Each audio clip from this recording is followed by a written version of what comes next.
Thank you and good afternoon. This is Sam Vaughn for Sam's Sports Report. Today's date is Friday, January 8th. Good evening. College football game.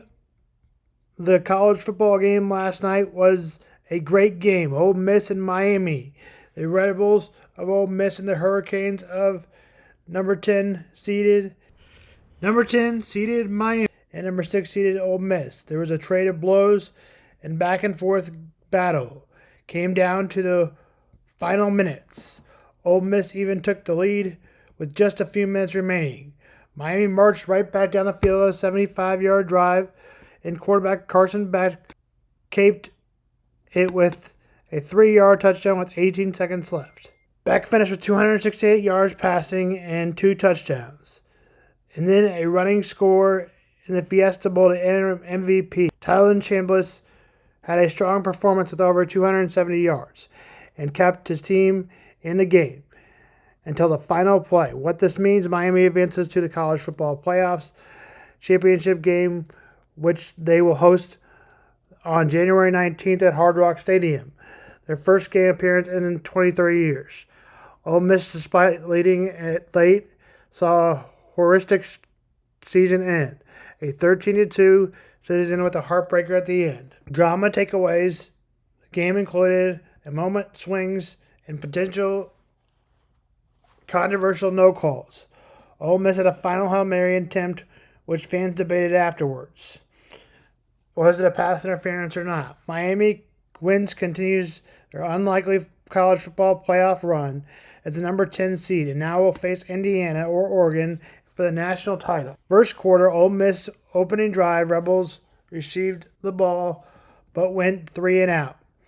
Miami long drive, Hurricanes marched 13 plays for 38 yards. Carlton Davis 38-yard field goal was good. Miami was up 3-0. Ole Miss second possession, again 3 and out. Miami punt forced. Miami stalled with the penalties and punted. Second, Ole Miss quick strike on their first play of the second quarter. Keeson Lacey broke a 73-yard rushing yard touchdown to give the Rebels a lead. Miami sustained a response with their own. Miami answered as a 16-yard play, 75-yard drive finished by Charmore Brown. 4-yard run. 10-7 was the Miami lead. Ole Miss field goal, another long one that tied the game at 10-10. A big play touchdown called by Carson Beck hit the Kellen Moore for a 52-yard touchdown, 17-10. An Ole Miss long field goal with seconds left made it 17-13. Still Miami leading. The halftime moment carried into the third quarter with both offenses showing flashes. Miami continued winning time of possessions, but neither team scored in this quarter.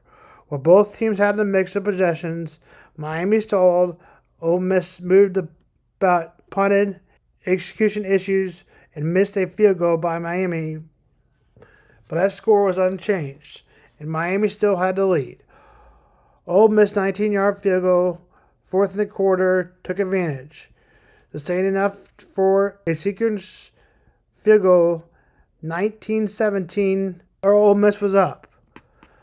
Miami quick strike, Miami 4-play touchdown drive highlighted by a 36-yard touchdown to Malachi Toney, 24-19. Ole Miss led a retake it. The Rebels responded with a 6-play, 75-yard touchdown drive. Chambliss led the way. DeQuan Wright, 24-yard plus 2-point conversion was good. 27-24, starting with about 3:13 to go. Miami engaged in a 15-play, 75-yard that chewed the clock and converted the multiple third downs. The drive culminated with a Carson Beck 3-yard touchdown scamp. Seconds remaining, Ole Miss final possession was a Hail Mary that was not completed and executed.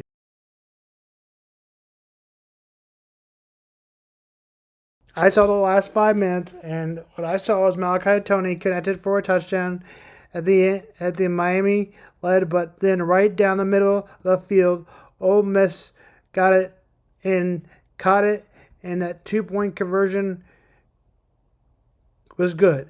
but Miami came right back with a drive of their own who took up a lot of the time and scored that touchdown with Carson Beck scrambling up the middle. And then Ole Miss would drive back down the field, but this time the 35-yard pass from the 35-yard line was no good.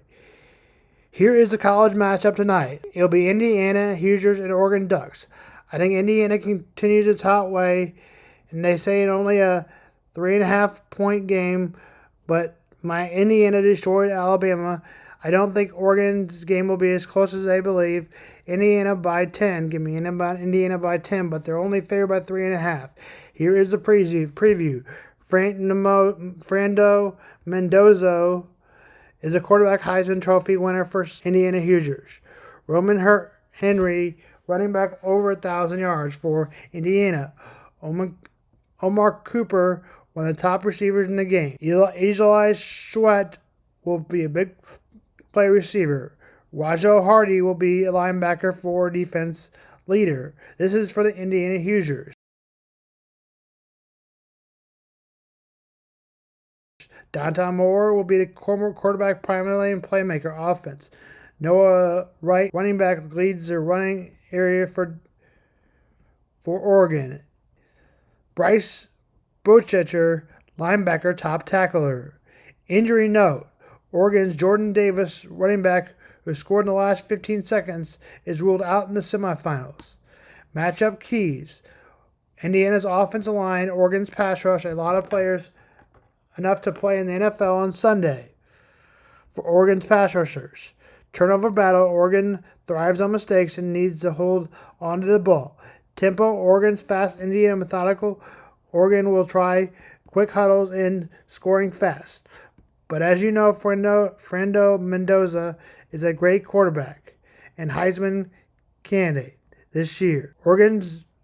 Tune into my TikTok for more on the head coaching news. And this is Sam Vaughn on Sam Vaughn Sports. Look into who I would hire as head coach on TikTok. This is Sam Vaughn for Sam Sports Report.